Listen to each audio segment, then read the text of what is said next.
So this rolling budget is a very simple concept. What they will do, they will keep on adding a period for your budget based on the company's policy. So let me take an example.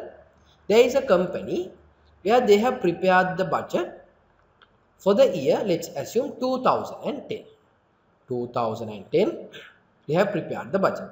So this is 2010 quarter 1, quarter 2, quarter 3, quarter 4, 2010. Okay, 2010, 2010, 2010. In this rolling budget system, if not in the continuous budget system, what will happen is, once the first quarter is over, elapsed, once the first quarter is over, what they will do, they will revise the remaining 3 quarters that they have. Now they prepared the budget. Now actually the year has begun. Now what's happening? First quarter is over. First 3 months are over. Okay, it's finished. Now they are standing here. Okay, they are standing here. What the budget committee will do, they will review these 3 quarters. Quarter number 2 of year 2010, quarter number 3 of year 2010, quarter number 4 of year 2010. And what they will do after reviewing these 3 quarters, they will prepare a budget for another quarter. So which quarter's budget they will prepare? End of the 2010's first quarter, that means 31st March 2010, they will prepare the budget for the year 2011 quarter. Let's assume again, the second quarter is over, 2010 second quarter is over. What they will do? Now they are standing here, not here. Second quarter is over, they are standing here. What they will do, they will review 2010 quarter 3, 2010 quarter 4, 2011 quarter 1.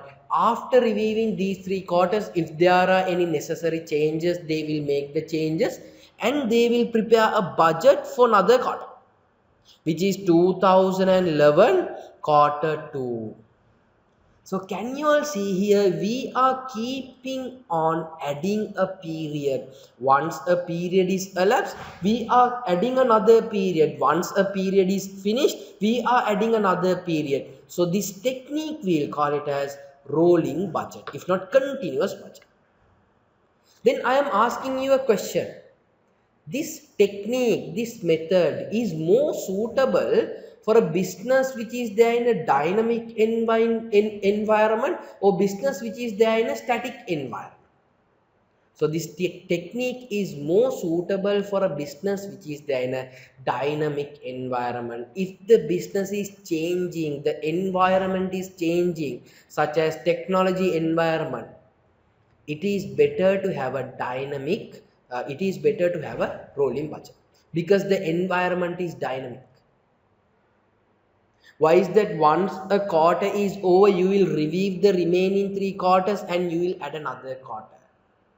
If it is monthly, yes, you can do it monthly also. If 1 month is over, again you will go and add a budget for another 1 month at the end.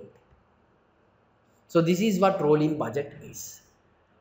Rolling budget is suitable if the business operates in a dynamic environment where forecasting is difficult. Where if you can't do a forecast for maybe 3-4 years, this particular method is very good for you.